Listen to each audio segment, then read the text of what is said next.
I mean, is there a more iconic start to a chapter than Adrienne brushing her hair and putting on lipstick in a mirror? Chapter 6 absolutely nails the tone at this point. Downstairs, Don is still recovering from a raging hangover, and he actually seems to be behaving fairly normally here. Adrienne. You alright, honey? Yeah, I just hit the whiskey a little too hard last night. That is until Adrienne tells him she wants to leave, and then he turns into a raging bell end again. Let's leave. Please. We've got to get out of here. Look what this place is doing to you. Leave. Leave. This is our home, Adrienne. We can never leave this place.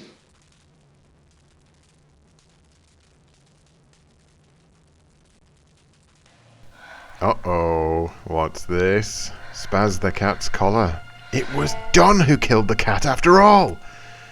Also, plot twist, the phone repairman is back. Not sure why that's a thing, but it is. And then you leave. Adrienne gives Spaz a proper burial by burning his collar in the week-old fire, and then goes about her day as normal. Back in the altar room, Adrienne checks things out, but realizes she doesn't actually have a clue what she's doing, so just leaves again. She decides to check out the secret passageways a little more, because, you know, secret passageways in your house are normally worth exploring, and she comes across the innards of the mausoleum. As any normal person would, Adrienne immediately tries to defile a crypt, but finds that her own raw strength just doesn't cut it. Luckily for us, she's been sleeping with a fire poker in her high-waist jeans, so she cranks that bad boy open and gets to some grave robbing. Considering how horrified Adrienne has been at some of the other things she's experienced, she seems pretty A-okay with decomposed corpses. Not a jot of hesitation, just get right in there and grab the loot. After fucking around for absolutely ages with a load of dead people, Adrienne decides it's time to check out another mirror. Back up in one of the spare bedrooms, she catches a glimpse of a mutilated guy who will later learn is actually Zoltan. She then sees more non-transparent ghosts, and it's the man and woman who are having an affair. Let's see if that works out well.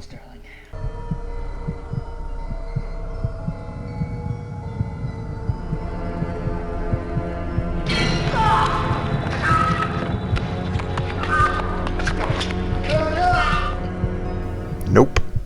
Adrienne then plays hide and seek with the phone repairman. Where's he got to? There he is. She apologizes for Dawn for about the 15th time, and I don't understand why the phone repairman is suddenly so important to this story. Anyway, moving on. Adrienne heads off to meet the hobos, and it looks like they're packing up and moving on. Dawn has apparently threatened them both, unsurprisingly, and they're not too happy to stick around. Probably the best idea, to be fair. Harriet tries to warn Adrienne, but it's becoming quickly apparent that Adrienne has a very short attention span and she doesn't understand what Harriet is talking about. There's something real bad around here, and I can't explain it, but it exists. What exists? Evil. And if you had any sense, young lady, you'd leave too. Well, the hobos are leaving, so Adrienne might as well do a bit more exploring. Back in the theatre, she flies toward the mirror like a magpie and sees another image of the mutilated Zoltan, who looks like he's about to give a presidential speech. This terrifies her, but not enough to actually do anything. She instead double-checks the wardrobe and finds an old photo of Zoltan and Malcolm, the old man we met from a previous chapter. That'll come in handy, I suppose. It's time to head off into town and meet back up with the old fella himself. His angry housemaid eventually lets us in, and Malcolm, after being presented with the photograph, gives us an info dump of epic proportions. Seriously, this thing goes on for 10 minutes. I'll do my best Malcolm impression and try and break that bit down.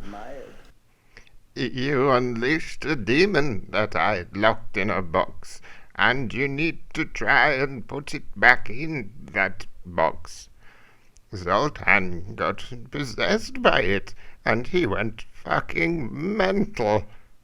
Killed all his wives. One of his wives set his face on fire as a practical joke. He went into a coma, and then he woke up swearing revenge. I watched him exact his revenge, and even though I knew the book was what started all this. I hid Zoltan's body and then just put the book in a chest and put it in an altar and just assumed everything would be okay. And what about the demon? The demon? Oh, that's why I agreed to talk with you. Somehow, it must have been released. All right, young woman. You're the only one who can do this. Your husband's soul is ensnared. I'm not sure what I can do or what can be done for him. But if you can somehow get close to the demon, here's what you can do. You'll need the book, a holy item, the stone of Hammurabi, and the blood of a sentient being. So, basically all of this is Malcolm's fault? He saw everything that happened and just assumed that if he pretended it hadn't happened, it wouldn't happen again. What an idiot. Anyway, Adrienne needs a crucifix, and luckily there's a shop in town that specifically deals in antiques. Not sure how much business you get on a fucking island populated by about 10 people, but what the hell. Here's where things get a little weird though. I haven't visited this shop before, and the game seems to be set up so that I should have visited it every day. I'm supposed to give the brooch I found in Zoltan's chest to this antique dealer, and in return she'll give me a crucifix. The game won't let me do that until I've instigated every single conversation with her though. This leads to some hilarious conversations whereby Adrienne is still wondering why everyone thinks her house is haunted, even though she's literally just had a conversation with Malcolm confirming that, yes, it is haunted and her husband is possessed. All in all, these conversations go on for a solid 25 minutes, so I've just condensed the best parts down into this handy section. All right, I'll be sure to call you back if I find anything.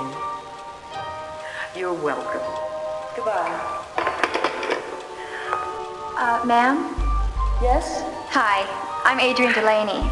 Did you say your name was Adrienne Delaney? Yeah, sure. Oh, thank you. I know everything that goes on around here. I know you're the one who bought the old Carnavash estate. I told you he's strange. It's almost like he's immortal. Immortal. You know, people act very strange when I tell them I bought the Carnavash estate. It's rumored to be haunted. Do you believe in ghosts? Of course not. Of course not. Of course not. Of course not. I don't remember any deaths, but plenty of injuries. Over the years, the people who owned the place used to bring workmen in to fix things up. One man had his arm chopped off. Another man tumbled down a flight of stairs and broke his neck. He was paralyzed for life. Arm chopped off.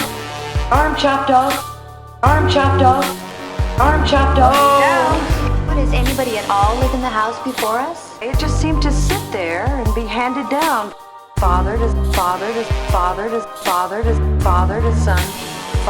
son.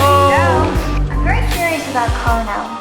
But I've heard that his magic acts tend to be a bit on the darker side. Exactly how many wives did he have? Well, let me see. 2 or 3 of them died, and as for the others, I don't know. Excuse me, Lou? Oh, hello. Have a nice day. Me too. Excuse me, Lou? Well, where's Carno now? Now that's a scary thought. Carno's dead and gone. Of course, dear, of course. Oh, Adrienne, I'm glad you're here. I have some important newspaper articles you might want to see. Unfortunately, I may not have time right now. When can I read them? Anytime. I will leave it right here on the counter. Come in whenever you want. Thanks, Lou. I appreciate it. Excuse me, Lou? Oh, hello, Adrienne. I've learned a lot. I'm glad.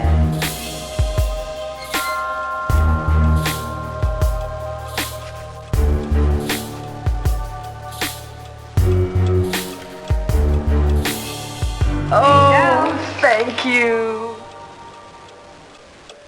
Excuse me. Yes?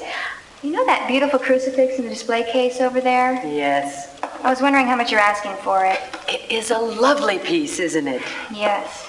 I was wondering if maybe you would be interested in trading it for that crucifix over there. Well, sure. Right, finally, all that's out the way and Adrienne has a crucifix. We head back home to find the phone repairman has only just finished.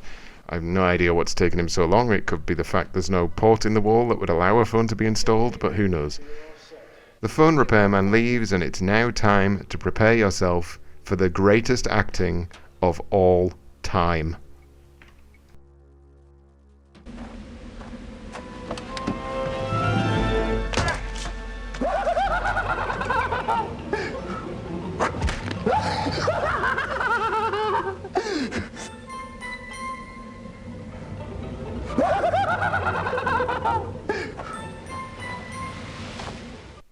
Yes, that's how the penultimate chapter comes to a close. Dunn has turned into Jared Leto's Joker and we're now heading into our final showdown with the evil that Adrienne conveniently forgets about from time to time. Will Adrienne survive the final outcome? Can Dunn be saved or is he lost forever? Find out next week in the final chapter. See you next time.